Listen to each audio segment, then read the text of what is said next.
Bueno, en este video vamos a examinar la segunda vía de Santo Tomás de Aquino, que es un argumento para demostrar la existencia de Dios, un argumento muy distinto a los que ya hemos visto, que eran ontológicos. Este no es un argumento ontológico. Bueno, primero voy a hablar un poquitito de Santo Tomás. Nació en Rocaseca en 1224 o 1225 y murió en la abadía de Fossanova en 1274. No llegó a cumplir 50 años y es uno de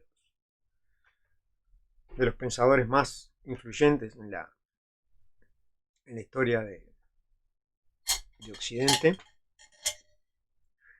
A quien le interese la biografía, le recomiendo la que escribió Chesterton, que es una lectura fantástica, como todo lo que escribió Chesterton. Brevemente nació en una familia acomodada y desde muy joven mostró vocación religiosa. Quiso integrarse a la orden de los dominicos y la familia consideraba que ese no era un destino adecuado para alguien de su rango social, porque la orden de los dominicos es una orden mendicante. Y lo secuestraron y lo encerraron en el castillo cuando tenía menos de 20 años. Lo tuvieron mucho tiempo encerrado, algo así como un año, intentando quebrantar su voluntad. Se cuenta que introdujeron una prostituta en su habitación, esperando que el fervor religioso se diera a otros fervores, pero tuvieron que entrar en la habitación porque escucharon los gritos de la muchacha y se encontraron con que Tomás la estaba persiguiendo con un hierro caliente en la mano o con un palo con fuego que había sacado de la estufa. Esta cuestión donde aparecen santos, fuego y prostituta no es tan extraña. Hay una anécdota mucho más linda de San Francisco que, bueno, se las dejo para que la investiguen si no la conocen.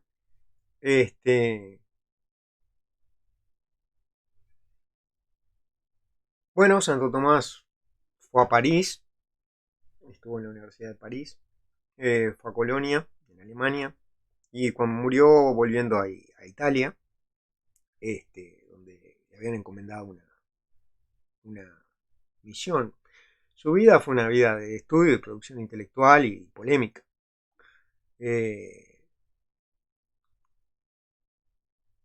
El ambiente intelectual en el que le toca vivir es enseguida después del terremoto que provoca la introducción de Aristóteles en Europa.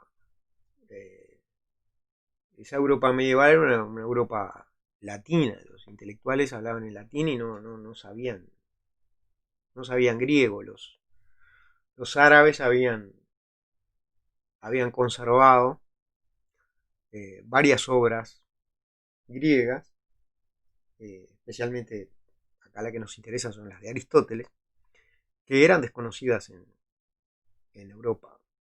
En Europa no se conocía, en la Europa medieval no se conocía a Platón, solamente se conocía una parte del Timeo, y no se conocía a Aristóteles, se conocían unas traducciones que había hecho Boecio, hacía como 500 años, más para la época de Santo Tomás, que eran una parte de los trabajos de lógica, pero se desconocía todo el resto de las obras de Aristóteles. Y eso provocó un terremoto intelectual, como ese infiel, que no tenía nada de la revelación, simplemente con su razón, había logrado penetrar en los misterios del mundo, no solamente del mundo físico, había logrado dar ese esquema, digamos, esa forma de ver, bueno, prácticamente todo, que además parecía irrebatible. Entonces se volvió urgente para las grandes religiones de alguna manera compatibilizar esa visión religiosa con la visión, digamos, filosófica. Eso aristotélica, eso se sucedió en el Islam, sucedió en el judaísmo y sucedió en el cristianismo. Los nombres de quienes están asociados a esas enormes empresas de compatibilizar son Averroes en el Islam, Maimónides en el judaísmo y Santo Tomás en el cristianismo. Santo Tomás es posterior a Averroes y Maimónides y toma muchas cosas de ellos. Y la vida intelectual de Aristóteles se mueve entre la tradición platónica cristiana. Dije que Platón no era conocido, pero el platonismo estaba en todos lados, sobre todo a través de San Agustín. Creo que no dije que Platón no era conocido. De Platón solamente se conocía, como digo, una parte del Timeo, y el resto es conocido ya del Renacimiento. Pero el platonismo, el neoplatonismo, viene a ser, ¿cómo voy a decir?, el molde intelectual más difundido entre los cristianos, como digo, sobre todo a través de San Agustín. Bueno, entonces Tomás enfrenta oposición de ese lado y también enfrenta oposición de una especie de aristotelismo extremo que se llamó averroísmo, que había llegado a tesis que ponían en duda cuestiones fundamentales para el cristianismo. Tomás tiene una producción enorme, tiene una obra muy grande, fundamental, inacabada. No la terminó porque tuvo una experiencia mística y después de esa experiencia dijo que todo lo que había escrito le parecía como paja y parece que no volvió a escribir. Esa obra se llama Suma Teológica. Vamos a ver un fragmento. Escribió también con propósitos polémicos una obra que se llama Suma contra Gentiles. Escribió muchos comentarios a Aristóteles, escribió comentarios a libros de la Biblia, escribió tratados de metafísica, uno famoso se llama De Ente, Esencia. Y bueno, voy a terminar esta introducción a Santo Tomás, que no le hace honor. Santo Tomás, recordemos, también es un doctor de la Iglesia y es el santo patrono de las universidades. Como conté una anécdota que tal vez no lo muestra bajo una luz muy simpática, voy a contar otra que a mí sí me gusta mucho. Antes de hacer esa anécdota, Tomás tenía como sobrenombre, le habían puesto como nombrete el buey. Parece que era muy, muy gordo, muy, muy grande y muy callado. Y yo supongo además que tenía cara de bobo. Y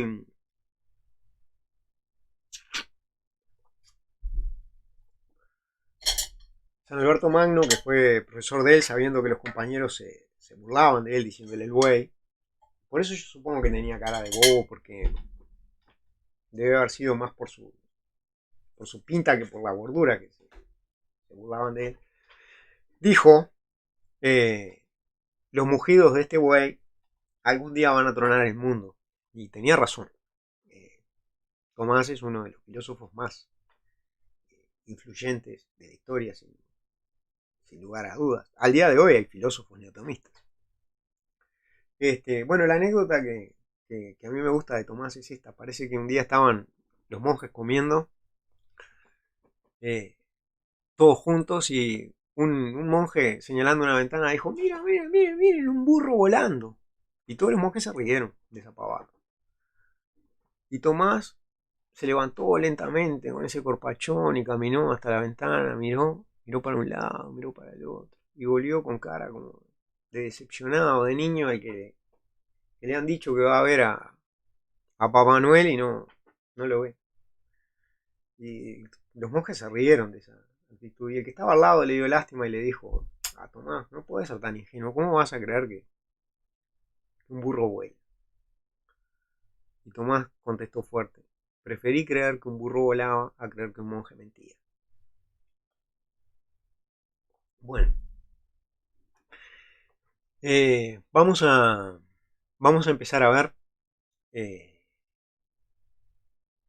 la segunda vía de Santo Tomás, poniendo un poco de contexto a eso. Esto que está acá es una parte de la Suma Teológica que tiene una estructura muy particular. Se plantea una cuestión, bajo el nombre de objeciones se dan posibles respuestas a esa cuestión, que no son las que el autor defiende. Se da la respuesta que el autor defiende y se contestan esas objeciones que estaban al principio. Entonces, en la cuestión 2, el artículo 1, es si Dios es o no evidente por sí mismo. Y esta discusión apunta a una refutación del argumento ontológico. Como dije, la estructura es compleja y entonces voy a pasar a leer lo que me interesa. La respuesta de Santo Tomás dice, por consiguiente digo, la proposición Dios existe en cuanto tal es evidente por sí misma, ya que en Dios sujeto y predicado son lo mismo, pues Dios es su mismo ser como veremos. O sea, está diciendo que la existencia y la esencia coinciden. Pero, puesto que no sabemos en qué consiste Dios, no sabemos en qué consiste Dios, o sea, no conocemos la esencia, para nosotros no es evidente, sino que necesitamos demostrarlo a través de aquello que es más evidente para nosotros y menos por su naturaleza, esto es por los efectos. O sea, está advocando por demostraciones a posteriori de la existencia de Dios. Por lo tanto, excluyendo la posibilidad del argumento ontológico. Dice que a Dios hay que demostrarlo por sus efectos, tomar las premisas de los efectos. Y eso es lo característico en San Agustín. Vamos a ver que tiene 5 argumentos que son los que se llaman las 5 vías. Nosotros vamos a ver la segunda. Son argumentos. El quinto es un argumento que podemos llamar teleológico y los otros 4 podríamos llamarlos argumentos cosmológicos, llamando argumento cosmológico a un argumento que hace observar algo del mundo y a partir de ahí demuestra la existencia de Dios. El argumento cosmológico, el argumento teleológico también hace observar algo del mundo, pero es siempre algo particular. Es la apariencia de orden del mundo. Y lo que intenta demostrar es la existencia de un diseñador o de un agente que impuso ese orden. Eso es lo que distingue el argumento teleológico. Pero el argumento que vamos a ver es un argumento cosmológico. Se observa algo en el mundo y a partir de ahí se infiere la existencia de Dios. En el artículo 2 discute si es demostrable o no. Hay gente que dice que no es demostrable. Y vean acá que bajo objeciones dice que la existencia de Dios no es demostrable, etc. ¿Sí?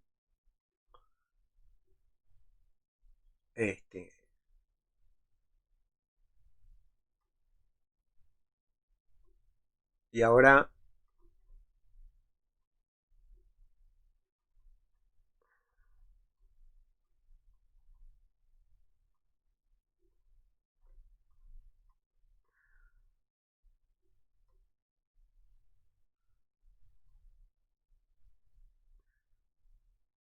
¿existe o no existe Dios? Artículo 3 de la cuestión 2. Empieza con las objeciones, que son las cosas. Evidentemente, a ver, Santo Tomás cree que Dios existe. No solamente cree que lo puede demostrar. Entonces, bajo las objeciones va a venir la idea de que Dios no existe. Y entonces da algunos argumentos según los cuales Dios no existe. O sea, estaría haciendo un poco de ateología. En la solución, la voy a leer con cuidado, dice: hay que decir, la existencia de Dios puede ser probada de 5 maneras distintas. Esas son las 5 vías. Dice, la primera y más clara es la que se deduce del movimiento. Y no voy a leer lo que sigue acerca de la primera vía. Este movimiento debe entenderse en sentido aristotélico y es una demostración que depende de la física aristotélica. No hay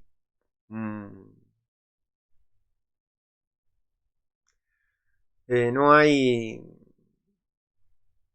forma, digamos, de rescatarla si no es a través de la física aristotélica, o de convertirla en otra, cosa parecida a lo que vamos a ver nosotros. Entonces, no nos vamos a detener en la primera vía.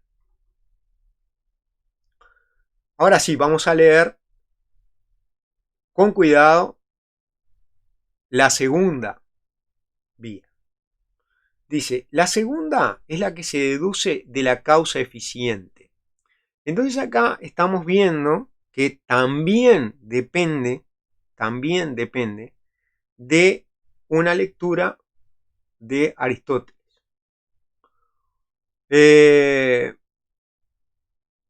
Voy a leer ahora toda la segunda vía y después vamos a discutir la cuestión de la causa eficiente, porque sin eso no podemos discutir la segunda vía. Dejemos en suspenso la cuestión de la causa eficiente y veamos qué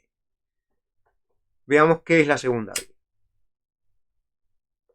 La segunda vía es la que se deduce de la causa eficiente, pues nos encontramos que en el mundo sensible hay un orden de causas eficientes. Sin embargo, no encontramos ni es posible que algo sea causa eficiente de sí mismo, pues sería anterior a sí mismo, cosa imposible. En las causas eficientes no es posible proceder indefinidamente, porque en todas las causas eficientes hay orden. La primera es causa de la intermedia y esta, sea una o múltiple, lo es de la última. Puesto que, si se quita la causa, desaparece el efecto, si en el orden de las causas eficientes no existiera la primera, no se daría tampoco ni la última ni la intermedia. Si en las causas eficientes llevásemos hasta el infinito este proceder, no existiría la primera causa eficiente. En consecuencia, no habría efecto último ni causa intermedia, y esto es absolutamente falso. Por lo tanto, es necesario admitir una causa eficiente primera. Todos la llaman Dios. Bien, voy a decir rápidamente de qué se tratan las otras vías. La tercera vía se llama, dice, es la que se deduce a partir de lo posible y de lo necesario. Es una se llama prueba de la contingencia. La cuarta tiene que ver con que hay cosas que son más y menos F, ¿sí? Se deduce de la jerarquía de valores que encontramos en las cosas, pues nos encontramos que la bondad, la veracidad, la nobleza y otros valores se dan en las cosas, en unas más y en otras menos. Y finalmente la última, a partir del ordenamiento de las cosas, o sea, esta es teleológica. Hay orden en el mundo y a partir de ahí conclusión diseñada. Vamos a ver qué es esto de la causa eficiente. Vamos a ver qué es esto de la causa eficiente y después volvamos a leer la segunda vía. Quiero mostrar antes que también menciona la segunda vía en Summa contra Gentiles, y voy a leer ahí lo que dice. Con menos extensión dice: procede además Aristóteles por otra vía para demostrar que en las causas eficientes no es posible proceder indefinidamente, siendo necesario llegar a una causa primera, a la que llamamos Dios. Y tal es esta vía: en todas las causas eficientes ordenadas, lo primero es causa del medio y lo medio de lo último, ya sea un solo medio, ya sean varios. Y quitada la causa, desaparece lo causado. Luego, quitado lo primero, el medio no podrá ser causa. Y si se procediese indefinidamente en las causas eficientes, ninguna sería causa primera. Luego desaparecen todas aquellas que son medias. Esto es, sin embargo, manifiestamente falso. Luego debe suponerse que existe la primera causa eficiente, que es Dios. Bueno, podemos no mirar más Summa contra Gentiles, porque vemos que no dice nada que no esté en la Summa Teológica. Para esto, la primera vía está extensamente desarrollada, mucho más que en la Summa Teológica, está en la Summa contra Gentiles. Pero la segunda vía no, entonces podemos desentendernos y pasar a Aristóteles para tratar de entender qué es una causa eficiente. Aristóteles habla de causas en dos libros: en la física y en la metafísica. Entonces, acá voy a dar la referencia. Física 194b 15. Dice Aristóteles: hechas estas distinciones, tenemos que examinar las causas, cuáles y cuántas son. Bueno, Aristóteles es famoso por ser el primer filósofo que da una teoría de la causa. Lo que pasa es que es una teoría que termina siendo muy apartada del uso que le damos hoy a la palabra causa. Ya vamos a ver. Lo deben de haber estudiado, pero en todo caso lo tenemos que repasar. Hechas estas distinciones, tenemos que examinar las causas, cuáles y cuántas son. Puesto que el objeto de esta investigación es el conocer, y no creemos conocer algo si antes no hemos establecido en cada caso el por qué, lo cual significa captar la causa primera. Bueno, vean que Aristóteles está diciendo que establecer en cada caso el por qué es captar la causa primera. O sea, una causa es una explicación. Una causa es algo que sirve como explicación. Dice: es evidente que tendremos que examinar cuanto se refiere a la generación y la destrucción y a todo cambio natural, a fin de que, conociendo sus principios, podamos intentar referir a ellos cada una de nuestras investigaciones. En este sentido, se dice que es causa 1. Aquel constitutivo interno de lo que algo está hecho, como por ejemplo el bronce respecto de la estatua o la plata respecto de la copa y los géneros del bronce o de la plata. Entonces, hay un sentido de causa que no tiene nada que ver con lo que nosotros llamamos causa ahora, que ha venido a ser llamado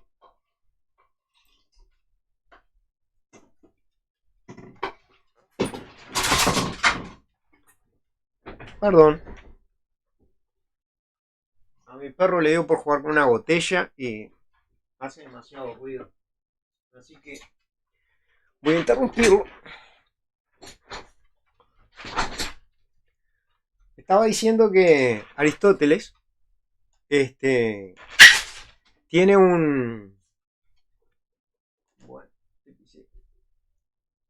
una teoría de las causas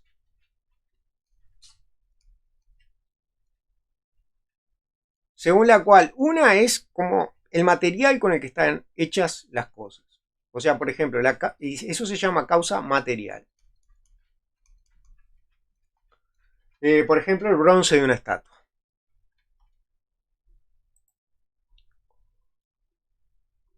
En otro sentido, es la forma o el modelo. Esto es la definición de la esencia y sus géneros. Como la causa de una octava es la relación del 2 al 1 y en general el número y en las partes de la definición. Esta ha sido la llamada causa formal.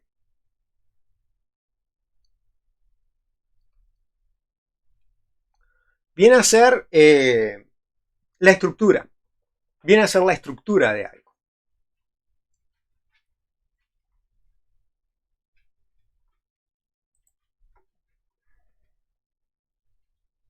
En otro sentido, es el principio primero de donde proviene el cambio o el reposo, como el que quiere algo es causa, como es también causa el padre respecto de su hijo, y en general el que hace algo respecto de lo hecho, y lo que hace cambiar algo respecto de lo cambiado. Este es el sentido de la causa eficiente.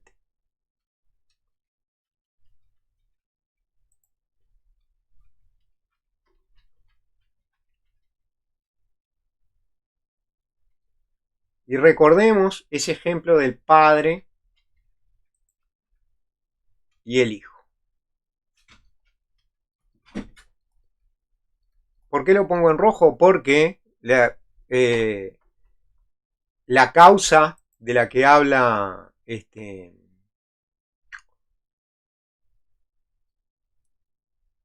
Santo Tomás es la causa eficiente. Finalmente, en otro sentido, causa es fin, esto es aquello para lo cual es algo. Por ejemplo, el pasear respecto de la salud. Pues, ¿por qué paseamos? A lo que respondemos para estar sanos. Esa es la causa final.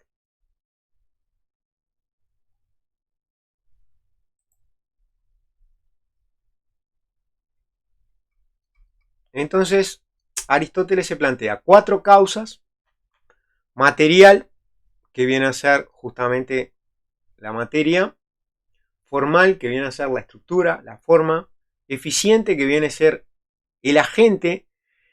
Parece ser el agente que, por ejemplo, trae algo a la existencia, pero después vamos a ver los problemas que hay con esto, con considerar qué es esto, qué es lo que trae a la existencia o lo que induce el cambio. Vamos a ver los problemas que hay al considerar la segunda vía, con considerar esa causa eficiente así, y la causa final, que es el para qué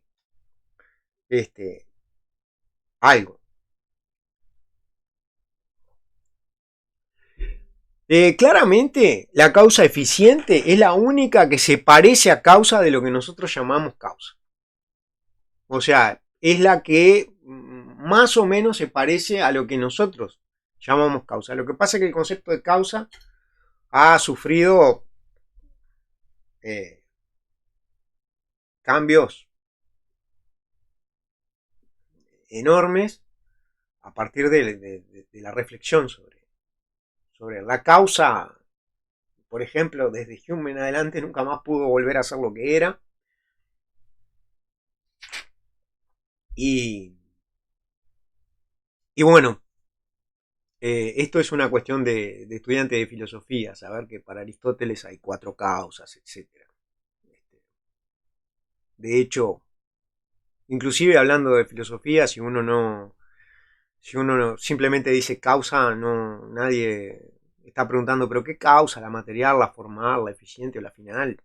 Se sabe que esas distinciones aristotélicas no están en uso, y cuando uno quiere usar una, bueno, lo menciona explícitamente.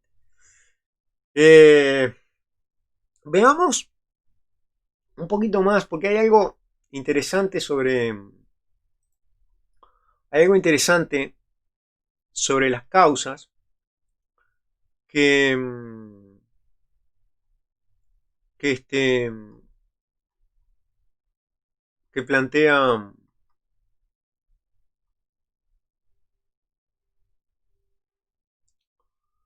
que plantea Aristóteles, y está en la metafísica. Acá en la metafísica dice, y ahora nos va a resultar conocido lo que dice: se llama causa en un primer sentido la materia inmanente de la que algo se hace. Por ejemplo, el bronce es causa de la estatua y la plata de la copa, y también los géneros de estas cosas. En otro sentido, es causa la especie y el modelo. O sea, la sustancia segunda de Aristóteles.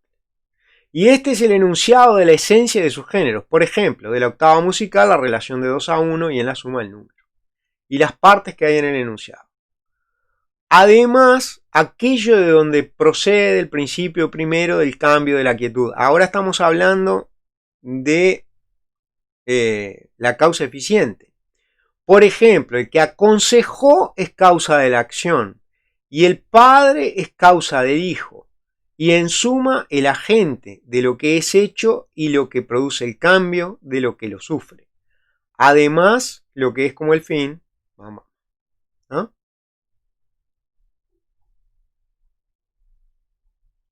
O sea, tenemos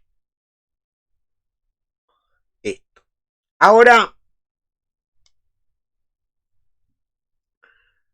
Aristóteles hace una distinción, dice, así pues las causas se dicen sin duda en todos estos sentidos, no son 4, ¿no? Pero ocurre que diciéndose las causas en varios sentidos, hay también varias causas de lo mismo, no accidentalmente. Por ejemplo, de la estatua son causa el arte del escultor y el bronce, no en algún otro aspecto, sino en cuanto a estatua, pero no son causa del mismo modo, sino lo uno como materia y lo otro como aquello de donde procede el movimiento, etc. Y entonces acá, veamos que no está como causa el escultor, sino que está el arte del escultor. Esto es debido a que Aristóteles, al querer estudiar, aplicar la teoría de las causas al mundo natural, quiere quitar los aspectos psicológicos o de deseo. Entonces, quita al escultor y deja al arte del escultor. Esto es algo importante, eso no queda el agente que hace, sino el arte con el que lo hace.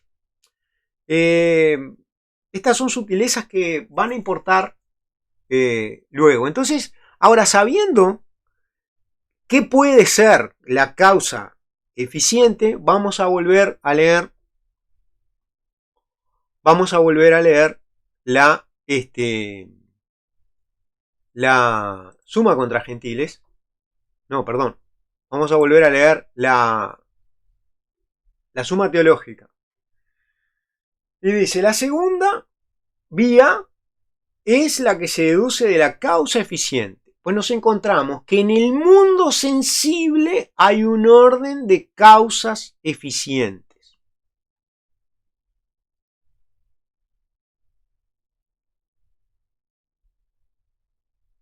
Entonces vamos a ir rescatando las cosas que va planteando. En el mundo sensible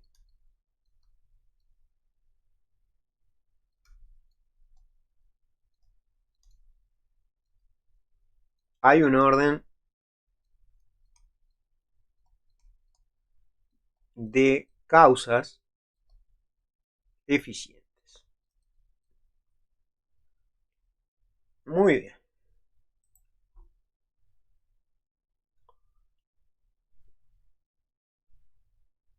¿Qué querrá decir que en el mundo sensible hay un orden de causas eficientes? Parece bastante claro. Pensemos en eso de que el padre es causa eficiente del hijo. Bueno, hay un orden bastante claro en eso. Un ser humano tiene un padre y ese padre tiene un padre y ese padre tiene un padre y ese padre tiene un padre, etc. Hay un orden. Están ordenados a través de una relación. Eso es lo más importante. Este es causa eficiente de este. O este es causado eficientemente por este. ¿Sí? Y esa relación sería lo que llama orden. Sin embargo, sigue diciendo Santo Tomás, no encontramos ni es posible que algo sea causa eficiente de sí mismo, pues sería anterior a sí mismo, cosa imposible. ¿Qué está diciendo? Está diciendo que esa relación es lo que se llama antirreflexiva. Nada está relacionado consigo mismo a través de esa relación. Voy a anotar.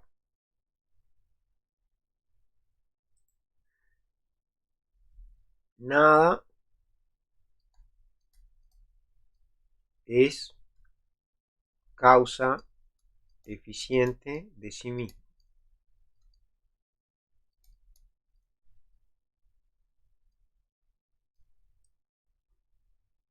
Sigamos.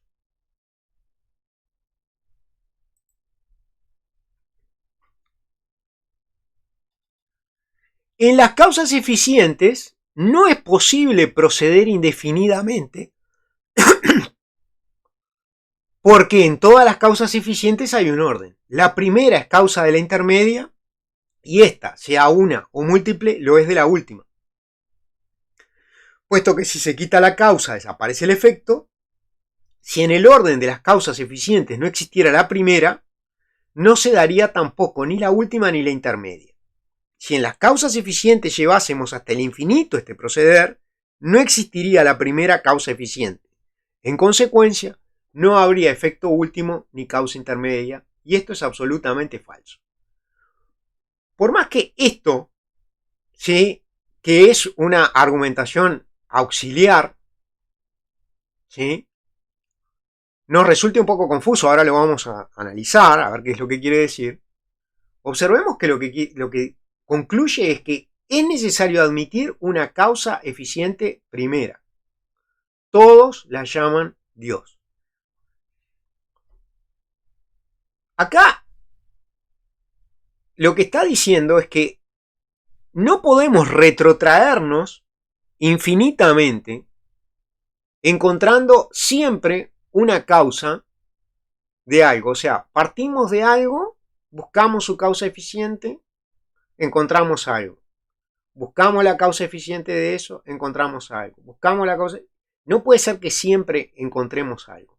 Lo que está diciendo es que tiene que haber una causa eficiente que sea la primera y todos la llaman Dios. Ahora, ¿por qué razón no podemos encontrar siempre? Bueno, eso es lo que está ahí en el medio y dice, en las causas eficientes no es posible proceder indefinidamente porque en todas las causas eficientes hay orden. La primera es causa de la intermedia y esta, sea una o múltiple, lo es de la última. Puesto que si se quita la causa desaparece el efecto. Si en el orden de las causas eficientes no existiera la primera, no se daría tampoco ni la última ni la intermedia. Si en las causas eficientes llevásemos hasta el infinito este proceder, no existiría la primera causa eficiente, en consecuencia no habría efecto último ni causa intermedia, y esto es absolutamente falso. Eso, bueno, vamos a analizarlo, pero lo que claramente concluye es que hay una causa eficiente primera y esa causa eficiente primera es Dios.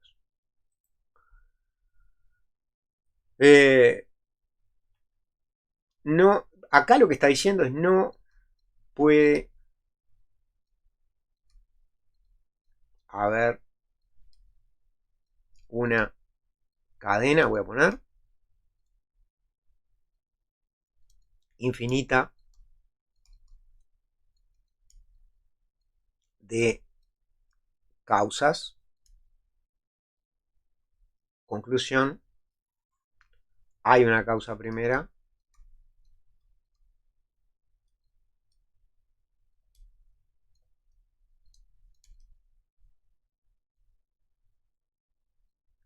que es Dios. Es lo que llaman. Esto es la estructura de la segunda vía. Bueno, vamos a hacer algunos comentarios un poquito que, por el interés que tienen, aunque está claro que va a estar claro que el centro del asunto está acá, en esta premisa, que no puede haber una cadena infinita de causas eficientes. No lo puse, pero es de causas eficientes. Primero dice, En el mundo sensible, vamos a ver qué dice textualmente. Textualmente dice, en el mundo sensible hay un orden de causas eficientes. Nosotros podemos preguntarnos si está diciendo, Santo Tomás está diciendo que todo en el mundo sensible tiene una causa eficiente. Cualquier cosa del mundo sensible tiene una causa eficiente. Acá aparece una cuestión interesante. Y es, Tomás, por particularidades de la teología cristiana, no puede sostener que todo en el mundo sensible tiene una causa eficiente. Cosa que, por ejemplo, en el judaísmo o en el islam no presentaría problema. O al menos no presentaría el problema que voy a presentar. Y la dificultad de decir que todo en el mundo sensible tiene una causa eficiente es que para el cristianismo que defiende Tomás, Jesús es un hombre como tal, es un objeto sensible, o sea, las personas vieron, escucharon, tocaron a Jesús, entonces pertenece al mundo sensible, pero Jesús es Dios. Entonces, si todo en el mundo tiene una causa eficiente, Dios tiene causa y se cae esta idea de que hay una causa primera. Por supuesto que podría salvar diciendo, en el mundo sensible todo tiene una causa eficiente, salvedad hecha de Dios el Hijo. Podría hacer eso. Podría hacer eso. Obviamente que cuando uno se ve forzado a hacer excepciones de ese tipo, las cosas van quedando desprolijas. Pero de todas maneras, hay que ver la sagacidad de Tomás, que no dice en ningún lado que en el mundo sensible todo tiene una causa eficiente. Dice simplemente, en el mundo sensible hay un orden de causas eficientes. No está implicando eso. No está implicando que todo tiene una causa. Pero sí que hay cosas que tienen causa eficiente. Y esa premisa, ¿de dónde se saca? Bueno, Santo Tomás dice que hay que sacar a Dios, hay que demostrar a Dios por sus efectos, por cosas que son evidentes para nosotros. Y hay un sentido en el que parece evidente para nosotros que algunas cosas tienen causa eficiente. Por ejemplo, padres e hijos. Entonces la primera premisa, vamos a ver que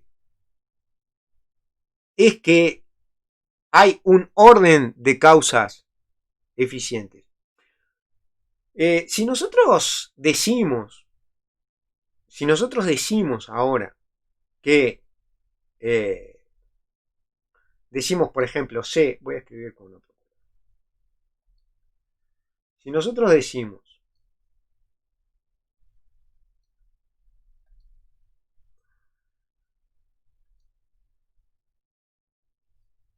C, X, Y, que es X es causado por Y. Esa es la relación. O, si uno quiere, Y es causa eficiente de X. También podemos ver, Y es causa eficiente.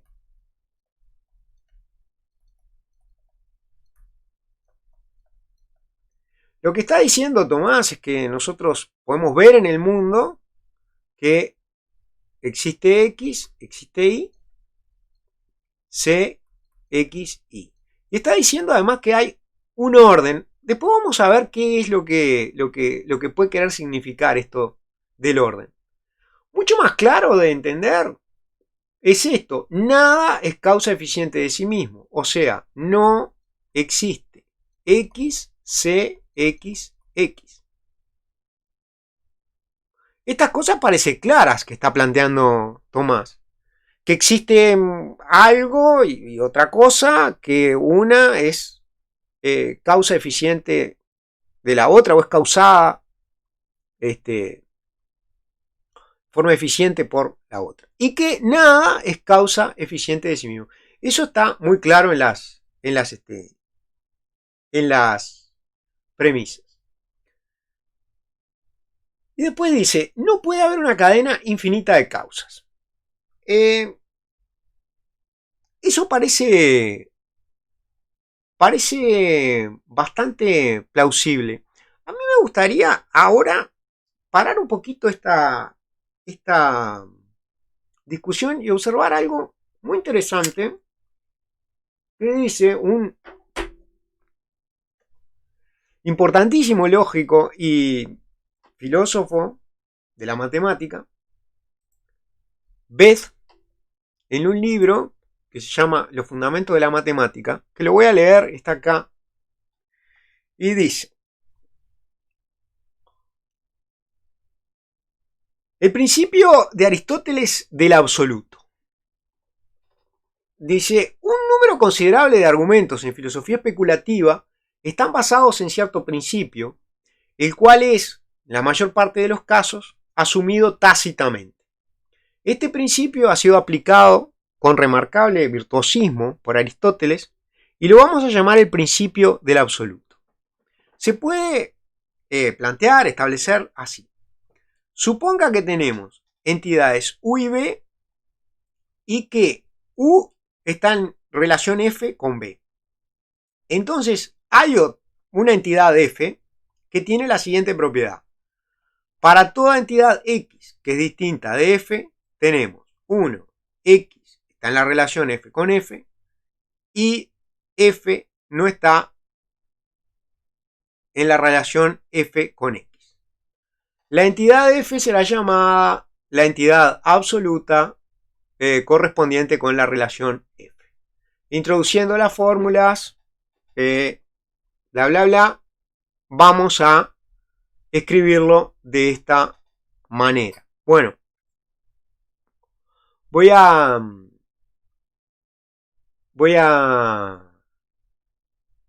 explicar qué es lo que está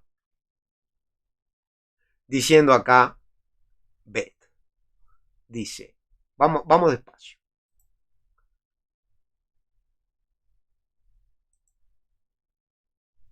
Dice, supongamos que tenemos las entidades U y B, ¿sí? Vamos a leer. Y digamos que U está en relación F con B. Nosotros habíamos puesto una relación que era C, vamos a poner C. Nosotros vamos a poner C. Voy a poner una flecha acá que indique que tenemos C, U, B. Bueno, lo que pasa es que U y B, C, U, B.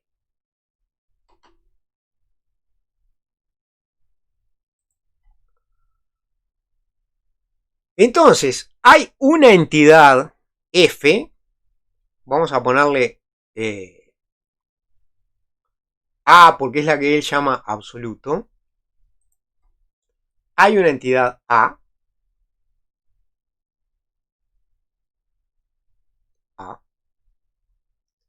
que cumple lo siguiente. Dice. Primero, X está en la relación,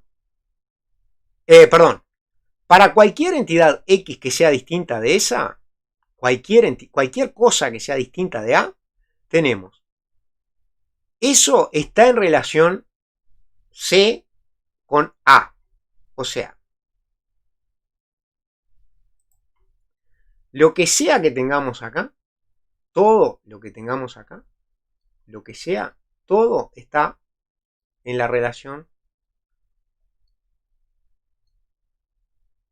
C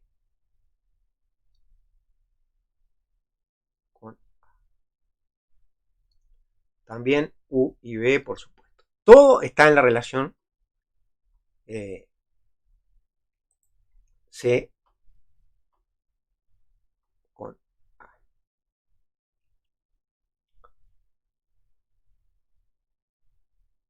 Y F no está en la relación con nada. ¿Ah? Fíjense que se deja libre por acá lo que sí F está en la relación con F o no. Y entonces dice, esa entidad será llamada la entidad absoluta correspondiente a la relación. La fórmula que da es esta. Existe U y existe B que están en la relación F, que nosotros llamamos C. Entonces, existe una cosa tal que para toda cosa distinta de ella se cumple que esas cosas distintas de ellas están en la relación con el A, el absoluto, y el absoluto no está en la relación con esas cosas que son distintas de ellas. Y entonces dice, los siguientes ejemplos, elegidos de varios dominios de la filosofía especulativa, vamos a mirar de nuevo el esquemita, porque puede ser interesante. O sea, todo está en relación, ¿sí? Todo está en la relación con el A, el absoluto, ¿sí? Y el absoluto no está en relación con nada que sea distinto de él. No sabemos si el absoluto está en relación con el absoluto. Eso no está dicho en la fórmula, no interesa. Pero esto empezó así. Encontramos una relación entre dos cosas y después decimos que hay algo que todo está relacionado con eso por la misma relación. ¿Sí? Todo, excepto tal vez el mismo. Y ese sería el absoluto con respecto a la relación. Bueno, entonces va a dar algunos ejemplos de aplicación en la filosofía especulativa tradicional. Entonces, si la relación F es X tiene su origen en Y, la relación es tiene su origen en, entonces el elemento absoluto va a ser el arjé de la filosofía presocrática. ¿Sí? No sé, lo ponemos en un esquema de tales y nos queda que esto es el agua. Claro, porque todas las cosas tienen el origen en A, en el absoluto.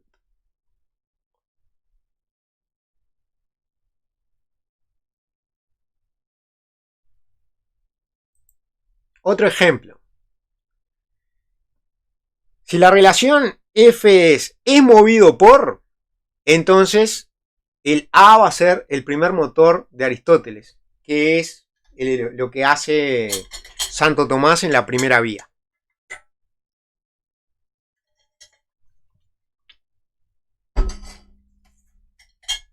Si la relación es deseado, si la relación entre X y Y es X es deseado por Y, entonces el absoluto es el supremo bien en el sentido de Aristóteles.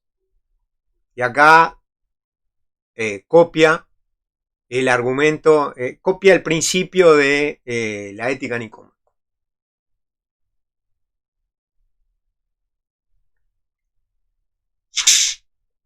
Bueno.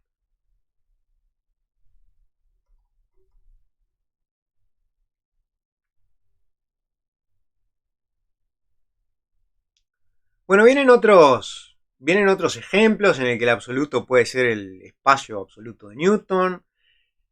Por ejemplo, si la relación es el imperativo X es basado en el imperativo Y, entonces el absoluto es el imperativo categórico en el sentido de Kant.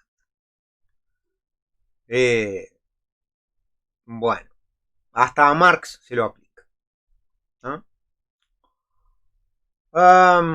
Ahora, ¿qué pasa con este principio?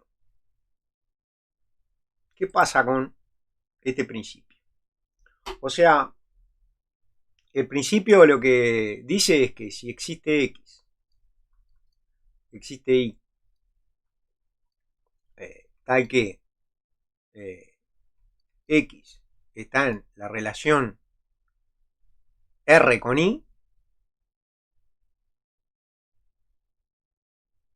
entonces, no, perdón, esto está mal. Si existe X y existe Y, y existen Y, tales que X está en la relación X con Y, entonces existe, voy a poner acá A brutalmente, pero no, A no porque es como una constante. Existe Z tal que para todo X, para todo X,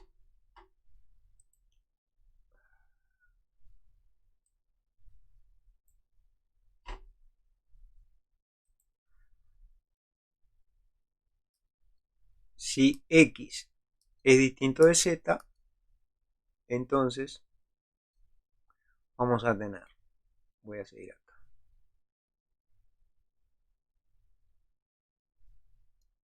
Si X es distinto de Z, vamos a tener que X está relacionado con Z y Z y no Z relacionado con X. Bueno, no sé cuántos paréntesis tengo que poner acá para que esto me cierre. Acá evidentemente va uno porque este es el antecedente del condicional. Bueno, no sé, no importa. El tema de los paréntesis no me preocupa tanto, pero la idea es esto. Ahora, si esto fuera una ley lógica, entonces todo lo que se base en esto, o sea, si esta fórmula fuese verdadera en todos los modelos, entonces todo lo que se base en esto estaría perfecto. No habría ninguna clase de problema.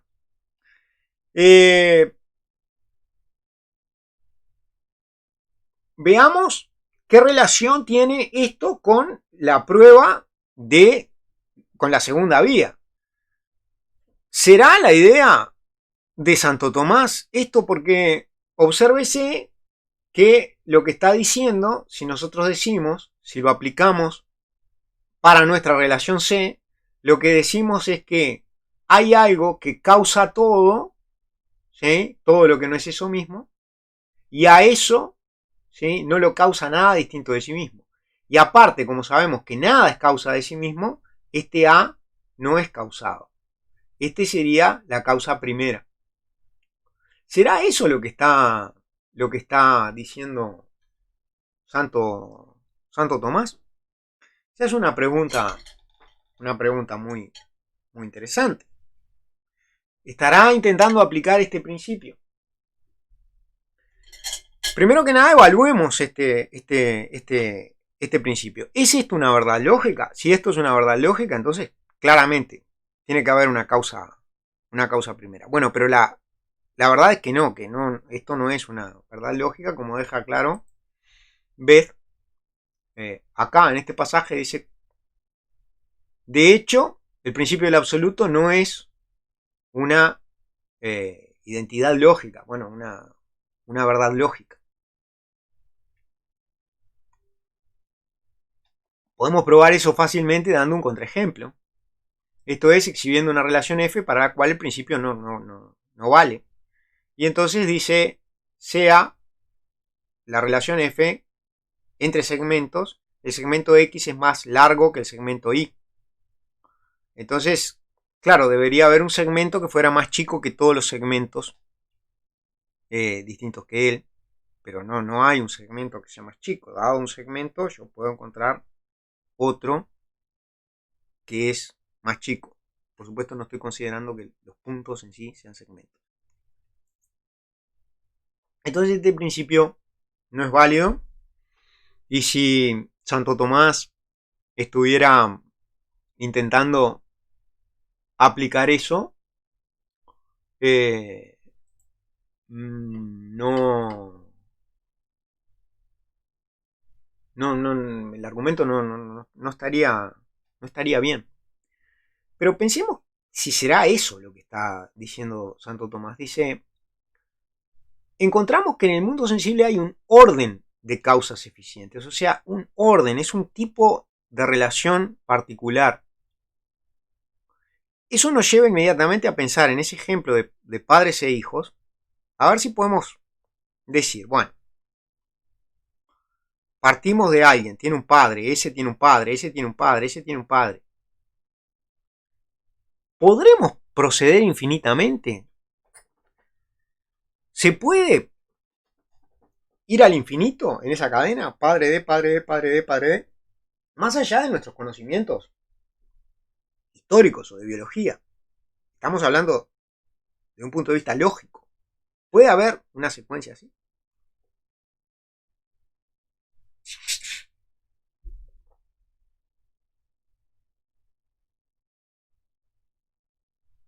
¿Puede ser que yo, que soy hijo de mi padre, que es hijo de mi abuelo, que es hijo de mi bisabuelo, que es hijo de mi tatarabuelo, etcétera, etcétera, etcétera, así pueda ir al infinito? ¿Puede ser que haya habido, digamos, infinitos hombres para llegar a mí? ¿Puede ser? ¿Se puede imaginar eso? Bueno, eh, hay hay un argumento. Por ejemplo, piensen lo siguiente. Si podemos ir al infinito así con los padres, podemos ir al infinito así con el tiempo. Habría un tiempo infinito antes de este momento, por ejemplo. Yo he visto que a veces se dice que eso no es posible porque entonces tendría que haber transcurrido un tiempo infinito para llegar hasta ahora. ¿Será bueno ese argumento? ¿Será bueno ese argumento? No puede haber infinitas causas eficientes de mí hacia atrás, entendiéndolas como padre, porque tendría que haber transcurrido infinitas para llegar hasta mí. ¿Será correcto ese argumento? No se puede. A ver, ¿qué problema hay con considerar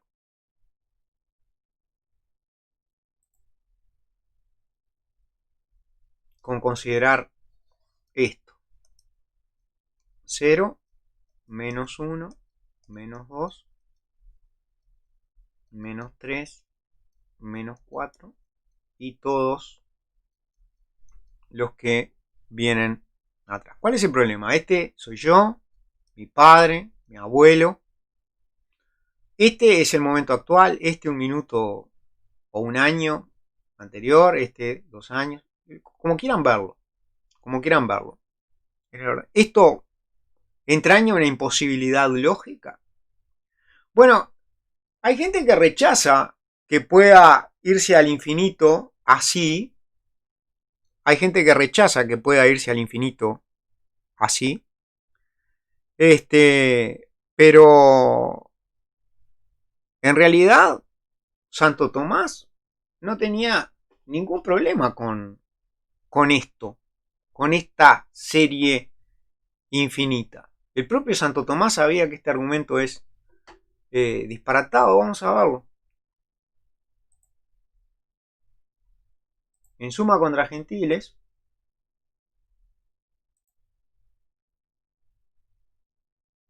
no, en Suma contra Gentiles no, en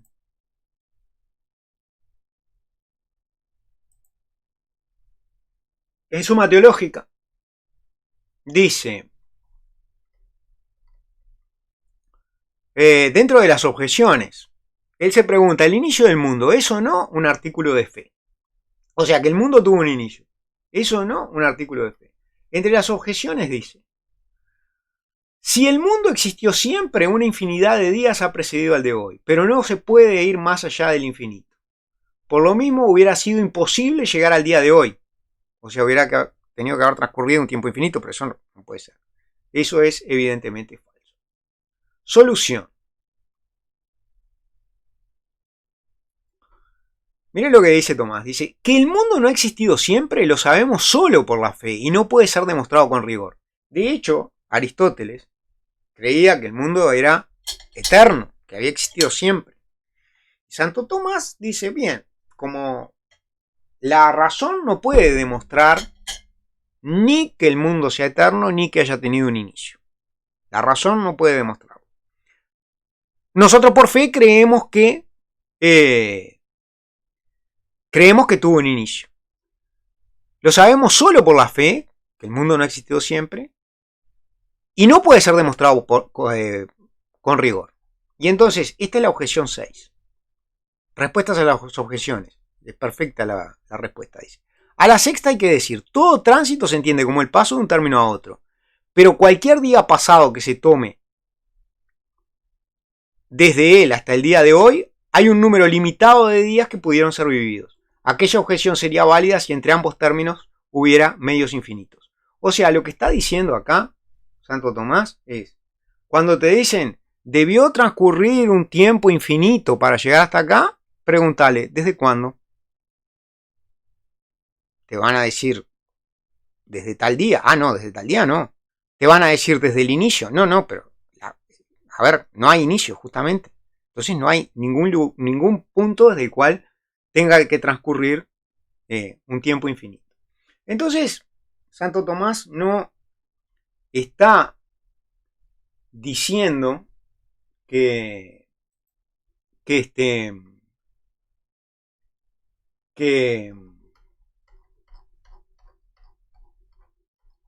no pueda haber una cadena infinita en ese sentido. Vamos a tratar de ver qué es lo que puede estar queriendo decir. Démonos cuenta de que Tomás está planteándose que hay una relación que es la de causalidad. Hay una relación.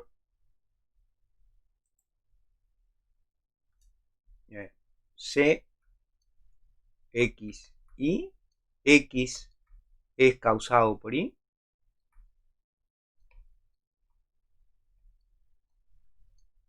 Tenemos que existe X, existe Y, C, X, Y. Bueno, hay algo que es causado por alguna cosa. También tenemos que no existe X que sea causado por sí mismo. ¿Y qué otra cosa?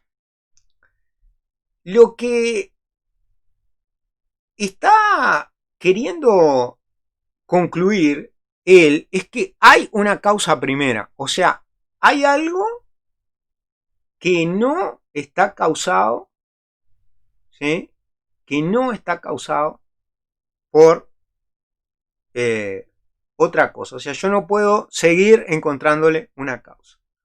Entonces, tiene que ser algo así. Existe X para todo Y. No C, X. Esto es lo que tendría que concluir Santo Tomás a partir de esto y alguna consideración más sobre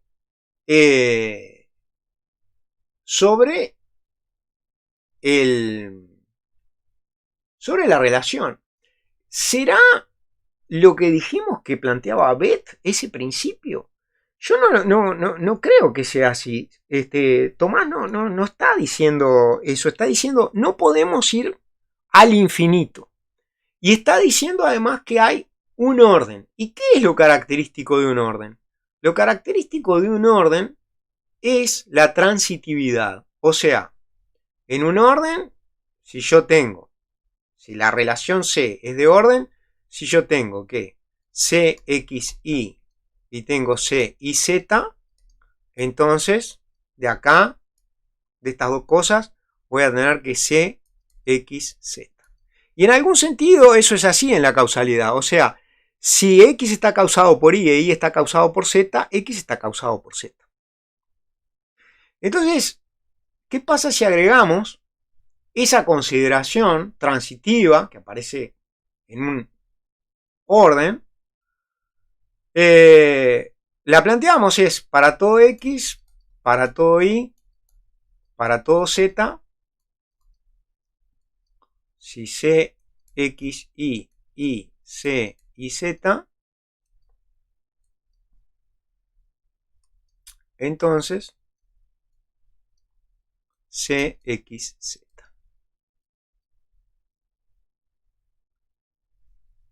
¿Será verdad que con estas tres cosas, o sea, hay algo que está en la relación C con otra cosa, o sea, hay algo causado por otra cosa? Nada está en la relación consigo mismo, o sea, nada es causado por sí mismo. Tercera cosa, las causas son transitivas, o sea, si X está causado por Y e Y está causado por Z, entonces X está causado por Z.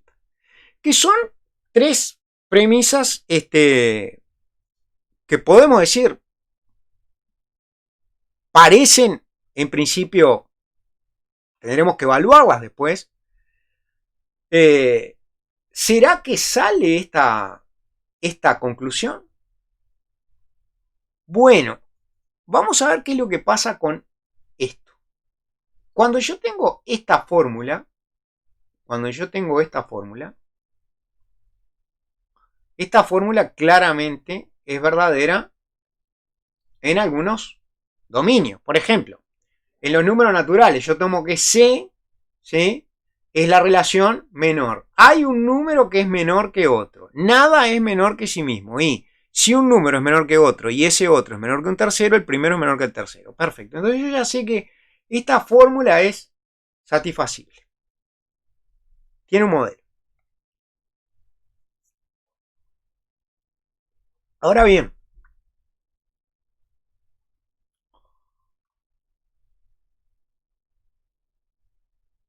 es verdad acá que hay algo, ¿sí?, que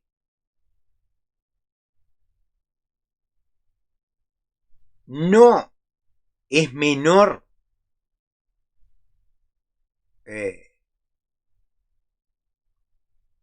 que nada, porque acá había dicho X es. ¿Hay algo que no es menor que nada en los números naturales? No, esta fórmula no se infiere de estas tres cosas. ¿Sí? O sea, uno podría decir, entonces está mal concluido, porque de estas, si lo que está diciendo Santo Tomás es básicamente que existe digamos, vemos las causas, nada es causa de sí mismo, las causas son transitivas, y por lo tanto hay algo que no es causado, eh, eso estaría eh, eso estaría mal. Pero nos estamos olvidando de algo. Y es que Santo Tomás dice, no se puede ir al infinito.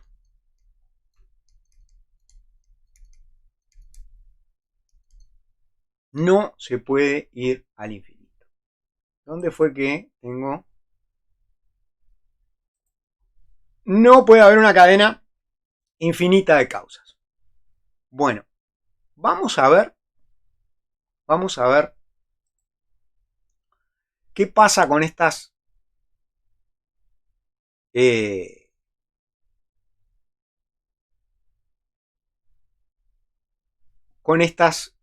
fórmulas, ¿sí? Si yo tengo una cadena finita. Voy a mostrar que si yo tengo una cadena finita, entonces, y estoy considerando que esto es causa, entonces tiene que haber algo que no está causado. Tiene que haber, digamos, una causa primera. ¿Ah? Lo que voy a mostrar es que en dominios finitos, esta fórmula implica esta. En dominios finitos. Tiene que haber algo que no esté causado. ¿Qué es la negación de esto? Para todo X, la negación de esto es para todo X, existe Y, C, X, Y. O sea, todo tiene una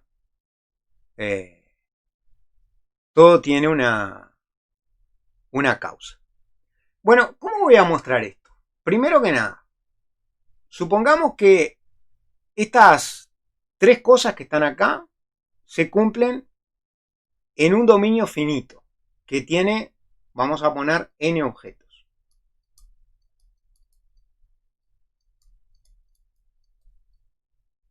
¿Sí? Supongamos que tenemos n objetos y quiero hacer cumplir estas tres junto con esta que es la negación. Y voy a llegar a una contradicción. O sea, no puede ser, ¿qué es lo que está diciendo Santo Tomás? No puede ser que todo tenga una causa, tiene que haber algo incausado. ¿Sí? Supongamos que tengo n objetos. Entonces, por la primera yo sé que hay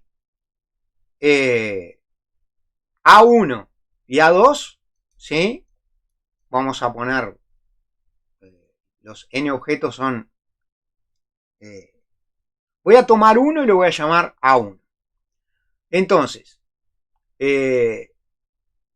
uno de los que está causado. Entonces, hay algo que lo causa, ¿sí? Y a eso lo voy a llamar A2. Ahora, como para cualquier cosa que yo agarre, por esta fórmula, para cualquier cosa que yo agarre, le encuentro una causa, ¿sí? Voy a tomar el A2 y le voy a encontrar una causa. Entonces sé que A2, A3. Voy a tomar el A3 y le voy a encontrar una causa, A4. Y así voy a seguir hasta tener n más 1 objeto, n más 1 nombres. A n más 1. ¿Sí? Simplemente tomé un objeto que se llama A1 y como sé que tiene una causa por esto, ¿sí? La llamé A2. Tomé A2, como sé que tiene una causa por esto, la llamé A3. Repito, lo que voy a mostrar es que todo esto, junto con esto de que todo tiene una causa, ¿sí? En un dominio finito es imposible. Bueno, ¿qué es lo que pasa? Lo que pasa acá es que hay transitividad. Entonces, si yo tomo, por ejemplo, un elemento acá, A2, y un elemento, no sé, más adelante, el A7, A2 y A7, tiene que resultar que tenga CA2, A7. ¿Por qué? Porque tengo CA2, A3 y tengo CA3, A4. Esto está en las premisas. Bueno, entonces, por transitividad tengo CA2, A4. Pero como tengo CA4, A5, tengo que CA2, A5. Y así llego hasta A7. Y a cualquiera, o sea, si tengo que L, si K es menor que L, voy a tener que AK y AL van a estar relacionados. C, AK, AL. O sea, esto se va a cumplir siempre que K sea menor que L. Pero como tengo n más 1 AES y tengo n objetos nada más, tiene que haber algún A que designe lo mismo. Entonces, en algún lugar voy a tener que AK, voy a tener dos AES que designan lo mismo. Supongamos que justamente lo llamo acá, designa lo mismo que AL. Bueno, pero entonces tengo C acá, AL, y estoy diciendo que una cosa es causa de sí misma. Entonces, ¿qué es lo que se está diciendo? Que no puede cumplirse todo esto, ¿sí?, en dominios finitos. O sea, en dominios finitos tiene que haber algo que no tiene causa. En dominios finitos tiene que haber algo que no tiene causa. ¿Sí? Entonces, Santo Tomás lo que está diciendo es, no podés irte al infinito, por lo tanto tenés que admitir que algo es la causa primera. Entonces, ¿dónde pasa todo el peso de la demostración? ¿A dónde pasa todo el peso? A mostrar que la relación C, la relación de causalidad, es tal que no te podés ir al infinito. ¿Sí? Bien. Todo el peso está en esto. No puede haber una cadena infinita de causas. Bien. Pero ya vimos que esta forma de entender las causas como generadoras que dan una cadena infinita hacia el pasado no es rechazada ni siquiera por el propio Tomás. No está suponiendo eso. No está suponiendo que no puede haber una cantidad infinita de padres hacia atrás. Lo dice explícitamente. Lo dice en la suma teológica. Está pensando en otra cosa. Vamos a ver lo que dice un gran historiador de la filosofía, Copleston, que a propósito tuvo un debate con Russell sobre la existencia de Dios, que se encuentra en el libro ¿Por qué no soy cristiano? Y también creo que está en YouTube el debate con subtítulos. Y defiende la existencia de Dios. Es un jesuita, tomista, un gran intelectual, y defiende la existencia de Dios con un argumento por la contingencia, parecido a la tercera vía de Santo Tomás, en ese debate. Recomiendo verlo, o leerlo, mejor leerlo. Voy a leer lo que dice Copleston. Dice, en primer lugar, cuando Santo Tomás dice que una serie infinita es imposible, y ese principio es utilizado en las tres pruebas, está refiriendo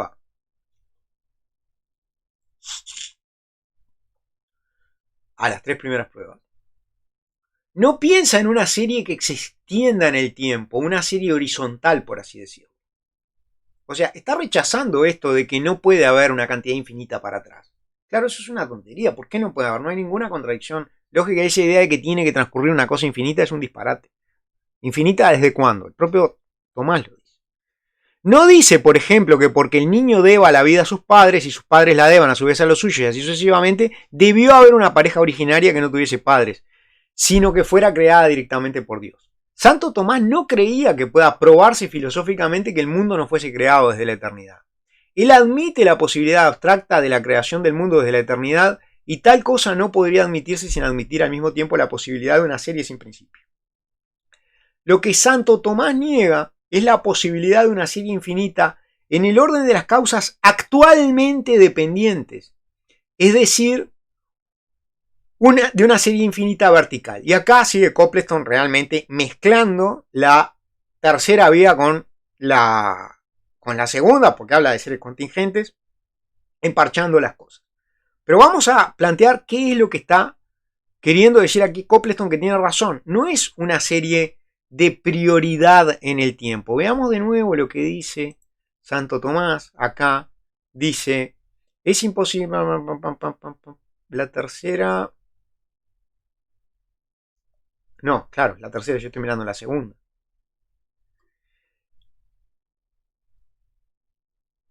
No es posible proceder indefinidamente.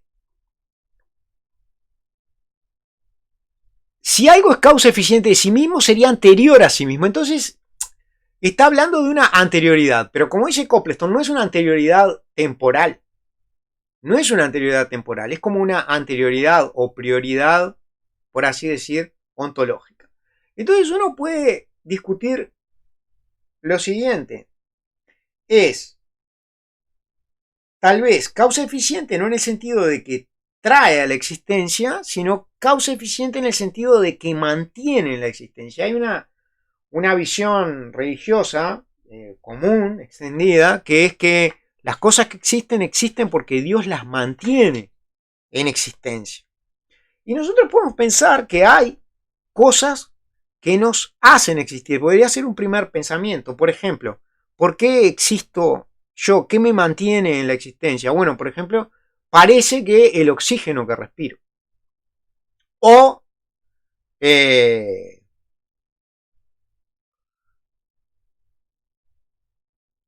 los, eh, los compuestos químicos que están en mi cuerpo que me alimentan y se transforman en energía en mis células.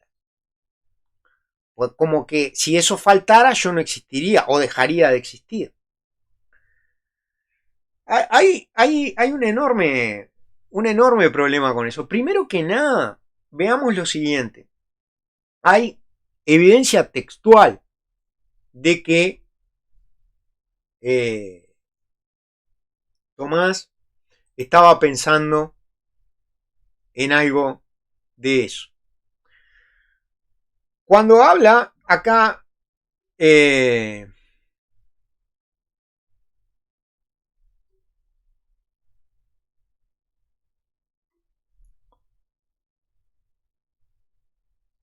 la frase clave es esta: el hombre es engendrado por el hombre y por el sol a la vez. Esto mismo lo dice Aristóteles en la física, lo está tomando él. Entonces, parece estar hablando de causas eficientes, engendrado. ¿Por qué viene este engendrado? Por la causa eficiente, por la eh, esa idea de concurrencia de cosas que mantienen en la existencia. Y entonces eso pasarían a ser, acá en este esquema, las causas eficientes. Si nosotros rechazamos que la causalidad sea en la causalidad que estamos hablando, sea algo que no pueda darse infinitamente en el tiempo hacia atrás, ahora, eh, nuestro argumento tiene que ser que la relación C es tal que no, que tiene que darse en cadenas finitas, mostrar que tiene que darse en cadenas finitas. Veamos lo que dice Santo Tomás, por qué no puede darse en cadenas infinitas. Y nos vamos a llevar una decepción.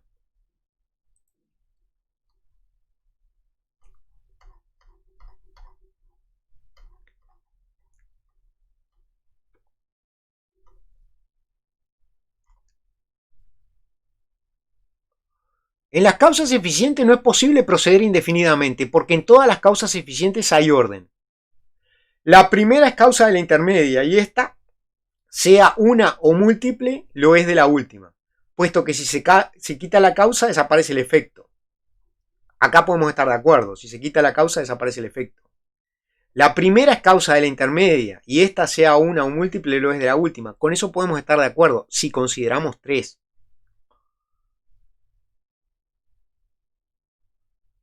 Si el orden de las causas eficientes no existiera la primera, no se daría tampoco ni la última, que sabemos cuál es, ni la intermedia. Si en las causas eficientes llevásemos hasta el infinito este proceder, no existiría la primera causa eficiente. En consecuencia, no habría efecto último ni causa intermedia. Esto es una petición de principio brutal, porque no habría absolutamente ningún problema. Es como decir, cada número entero se genera sumando 1 al anterior. Y si no tengo uno primero, no puedo llegar al 0. No, está suponiendo que hay uno primero. O sea, él está diciendo, dando por sentado que tiene que haber uno primero. Parece una petición de principio. El problema es, puede ser que si pensamos en causas que concurren para sostener en la existencia, que no pueda haber una serie infinita, porque ya no es temporal, es algo que se da al mismo tiempo.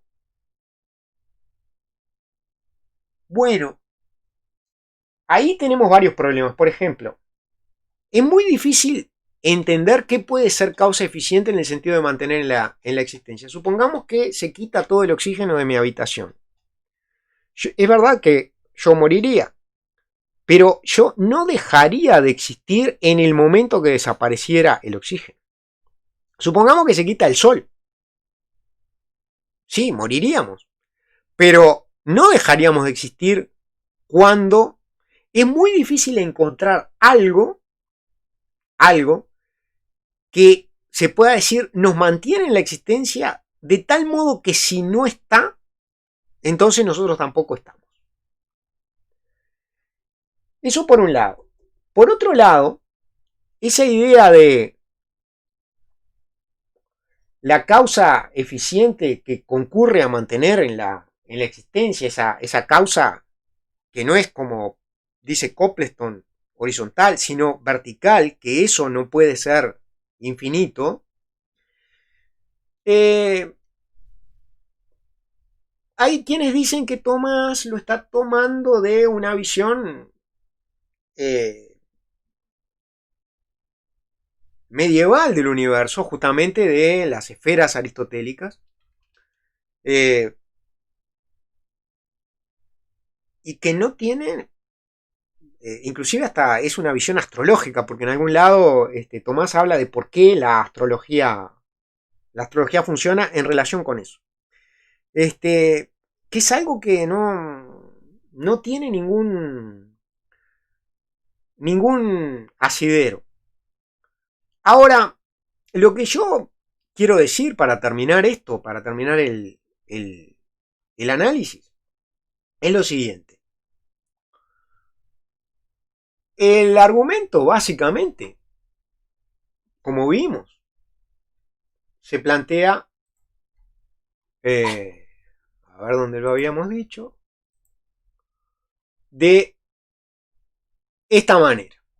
¿Podemos entender las causas eficientes? Podemos entender las causas eficientes como causas que traen a la existencia y entonces tener una serie infinita.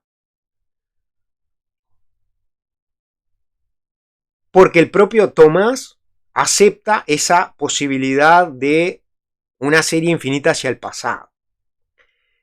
¿Cuáles serían las ventajas y desventajas de suponer que tenemos la causa eficiente como trayendo la existencia y que la serie infinita fuese hacia el pasado? Bueno, por un lado, que la desventaja sería que el propio Tomás acepta que puede haber cadenas infinitas hacia el pasado. La desventaja sería que si encontramos, suponiendo que no, que encontramos una causa primera, nada nos asegura que esa causa exista aún. Está claro que la primera causa en el pasado podría haber dejado de existir. O sea, capaz que encontramos un Dios muerto. Con eso capaz que encontramos un Dios muerto. Y otro problema es que nada nos asegura que si partimos con algo y buscamos su causa, y buscamos su causa, y buscamos su causa, y partimos de otra cosa y buscamos su causa, buscamos su causa, buscamos su causa, lleguemos a las mismas causas primeras. O sea que tengamos una causa primera. Nada nos asegura entonces que lleguemos a Dios, porque si estamos planteando, falta una cuestión de la unicidad de la causa primera. ¿Qué pasa si ahora si aceptamos que las causas no son así hacia el pasado, causas eficientes que traen a la existencia y que van retrotrayendo al pasado, sino que se dan simultáneamente para mantener las cosas en la existencia? Bueno, ahí tenemos un problema muy grave, que es que Santo Tomás dice que la demostración es a partir de cosas que son evidentes. Y entonces, si tenemos esa premisa, si tenemos esa idea de causa, no es verdad para nada la premisa 1, que hay un orden de causas eficientes en el sentido, no digo que no sea verdad, tal vez sea verdad, lo que digo es que para nada es evidente. Es muy poco evidente que exista un orden en las causas que justamente concurren en un momento. ¿Cómo? ¿Cuál es causa de cuál? Etcétera. No sé, esa premisa, ¿sí?, se vuelve en principio muy difícil de entender y además mucho menos se ve el orden. Y también tiene el problema de que si uno empieza con un objeto buscando sus causas eficientes en ese sentido de que lo mantiene en la existencia y busca otro objeto y hace lo mismo, tampoco tiene por qué llegar a la misma causa primera, suponiendo que tenga éxito. Lo que sí parece, en todo caso, es que a uno le costaría mucho encontrar una cadena infinita actual, en el momento actual, de causas. Esta premisa se fortalece, pero esta se debilita enormemente. Por lo tanto, la segunda vía no es un argumento que hoy nadie elija como principal argumento para defender la existencia de Dios. Pero, bueno, hay que reconocer que en los marcos teóricos en los que se da, en un marco donde esté, digamos, donde la gente le parezca bastante claro que esta cuestión de la causa eficiente, recordemos que nosotros venimos de una reflexión filosófica posterior a Santo Tomás, muy profunda sobre la causa, entonces tenemos muchas más precauciones. Este ha sido un intento muy fuerte e interesante de demostrar la existencia de Dios. Pero, bueno, no podemos dar por bueno esto hasta que no se nos aclare que sería una causa eficiente que sostiene en la existencia, y bueno, no vemos claramente donde hay un orden de esas causas, y finalmente nada nos asegura que empezando en distintos lugares lleguemos a la misma causa primera, suponiendo que tuviéramos éxito. Bueno, con eso terminamos el video sobre este interesante argumento planteado por Santo Tomás.